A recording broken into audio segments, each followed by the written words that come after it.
भाई राम, ये तो मेरे साथ गलत कर रहे हो। हम तो इस जमीन पर हमारे दादा परदादा से खेती कर रहे हैं। आप ऐसा क्यों कर रहे हो? ये जमीन मेरी है।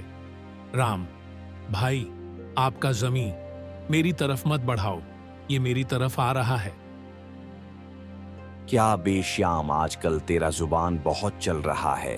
एक तो मेरे जमीन का कुछ भाग अपनी तरफ ले लिया है और मुझसे जुबान लड़ा रहा है। ये जमीन मेरी है, मैं तो नहीं छोड़ूंगा। तू छोड़ दे, वरना अंजाम बुरा होगा। इस तरह वो दोनों किसान झगड़ने लगे। अरे राम और श्याम, तुम दोनों लड़ाई मत करो। मैं तुम लोगों की बात को सुन लिया हूं। तुम एक काम करो, गांव के पंडित जी के पास जाओ। पंडित जी ही तुम दोनों की परेशानी का समाधान करेंगे। बहुत समय पहले की बात है।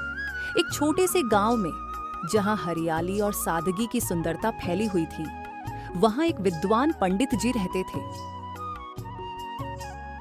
पंडित जी का ज्ञान और उनकी न्यायप्रियता पूरे इलाके में प्रसिद्ध थी। लोग उनके पास अपनी समस्याएं लेकर आते थे और पंडित जी अपनी गहरी सोच और समझदारी से हर समस्या का समाधान निकाल देते थे। गांव में हर कोई उनका बहुत आदर करता था। पंडित जी न केवल पढ़े लिखे थे, बल्कि जीवन के गहरे अनुभवों से भी संपन्न थे। उनके फैसले हमेशा निष्पक्ष और सबके भले के लिए होते थे।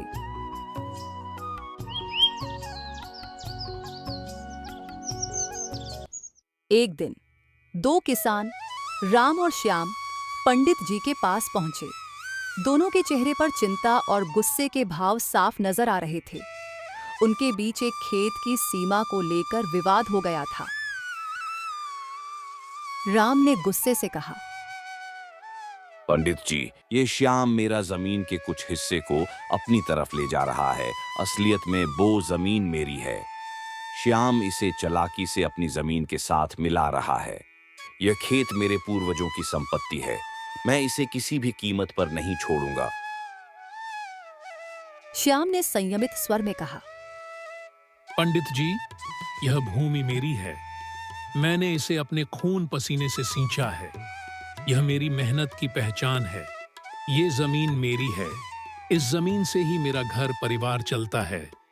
जमीन को मैं छोड़ नहीं सकता। मैं बचपन से इसमें खेती कर रहा हूं। इसे ऐसे कैसे जाने दूं? गांव के लोग इस विवाद से दो हिस्सों में बंट गए थे। हर कोई पंडित जी की ओर देख रहा था, क्योंकि वे ही इस उलझन का सही हल निकाल सकते थे। पंडित जी, अब आप ही कुछ रास्ता निकालें, वरना ये लोग लड़ते रहेंगे और बाद में सारा गांव को परेशानी होगी। पंडित जी ने दोनों की बातों को ध्यान से सुना। कुछ देर के लिए उन्होंने आंखें बंद की और फिर धीरे से बोले, कल सुबह तुम दोनों मेरे पास आना। मैं तुम्हारी समस्या का समाधान करूंगा।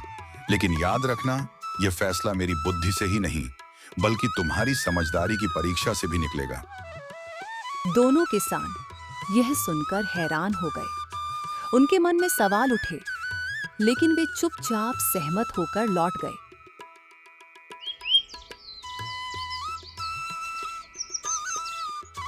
अगले दिन सुबह पंडित जी ने दोनों किसानों को बुलाया। उन्होंने दोनों को एक एक थैला दिया। राम और श्याम, मेरी बात सुनो। तुम्हें एक काम करना है। तुम दोनों को इन थैलों में पूरे गांव से जितना अनाज इकट्ठा हो सके लाना है। लेकिन ध्यान रहे, किसी को कोई तकलीफ ना हो और किसी से जबरदस्ती ना करनी पड़े। सूरज उगने से पहले मेरे पास आना। दोनों किसानों ने थैला लिया और अलग अलग दिशाओं में निकल पड़े।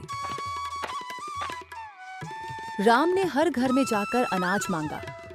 वह हड़बड़ी में था और केवल इस बात पर ध्यान दे रहा था कि उसका थैला जल्दी से जल्दी भर जाए।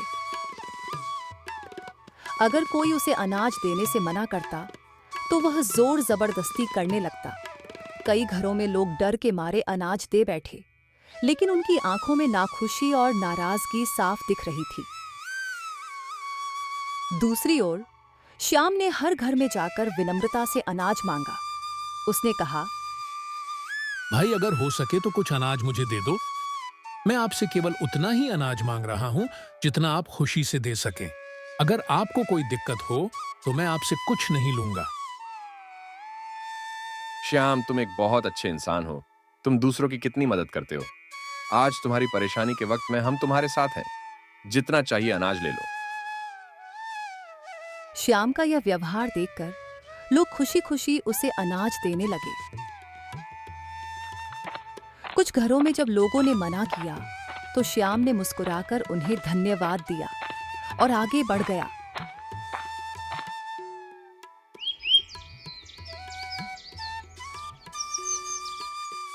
अगली सुबह दोनों किसान पंडित जी के पास पहुंचे। राम का थैला पूरा भरा हुआ था और वह गर्व से मुस्कुरा रहा था। वहीं श्याम का थैला आधा भरा हुआ था, लेकिन उसका चेहरा शांत और संतोष से भरा था। पंडित जी ने दोनों से कहा, राम और श्याम, तुम दोनों अब इन थैलों में से अनाज निकाल कर गिनो और मुझे बताओ कि कितने दाने हैं। राम ने जल्दी जल्दी अनाज गिनना शुरू किया, लेकिन उसके पास अनाज ज्यादा होने के कारण वह जल्दी ही थक गया। उसकी उंगलियां कांपने लगीं और उसकी सांसें तेज हो गईं।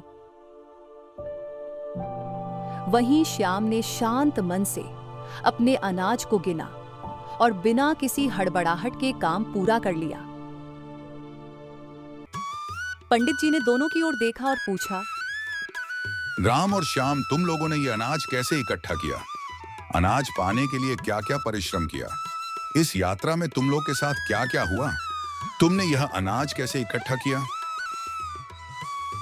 राम ने गर्व से कहा, मैंने हर घर से अनाज मांगा। जहां लोगों ने मना किया वहां मैंने उन्हें मजबूर किया। मेरा लक्ष्य अपना थैला भरना था और मैंने उसे पूरा कर लिया। हम दोनों में मेरा अनाज ज्यादा है, इसलिए जमीन मेरी है। आप जल्दी से फैसला सुनाओ। श्याम ने शांति से कहा, मैंने हर घर में निवेदन किया। लोगों ने खुशी खुशी जितना दिया उतना ही लिया। मैंने यह सुनिश्चित किया कि किसी को तकलीफ न हो। पंडित जी ने राम की ओर देखा और बोले, राम, तुमने अपनी ताकत का इस्तेमाल किया और लोगों से जबरदस्ती अनाज लिया। तुम्हारा थैला भले ही भरा हुआ है, लेकिन इसमें कई टूटे हुए दाने हैं। यह दिखाता है कि तुमने दूसरों की भावनाओं को ठेस पहुंचाई। वहीं श्याम का थैला भले ही आधा भरा है, लेकिन उसके दाने पूरे और साफ हैं। यह बताता है कि उसने दूसरों की खुशी और सम्मान का ध्यान रखा। पंडित जी ने घोषणा की, श्याम एक सच्चा और अच्छा किसान है। वो दूसरों की मदद करता है। वो किसी को दुख नहीं दिया और अपनी ईमानदारी और बुद्धिमानी दिखाई। यह भूमि श्याम की होगी, क्योंकि वह न केवल मेहनती है बल्कि न्यायप्रिय और बुद्धिमान भी है। गांव के सभी लोग इस फैसले से सहमत थे। राम का सिर शर्म से झुक गया। उसने अपनी गलती मानी और श्याम से माफी मांगी। मुझे माफ कर दो श्याम, लालाच ने मुझे अंधा कर दिया था। मैंने दूसरों को भी बहुत दुख दिया है। मैं अपना भूल स्वीकार करता हूँ। ये जमीन तुम्हारी है। आज से मैं भी एक अच्छा इंसान बनूंगा। पंडित जी, मुझे माफ कर दो।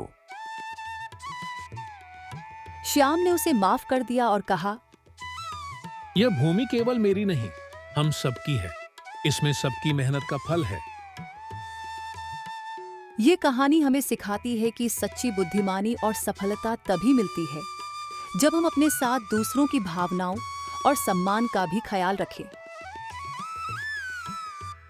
जब हम दूसरों की भलाई के लिए काम करते हैं तो न केवल हम खुद संतोष पाते हैं, बल्कि समाज में भी हमारी साख बढ़ती है।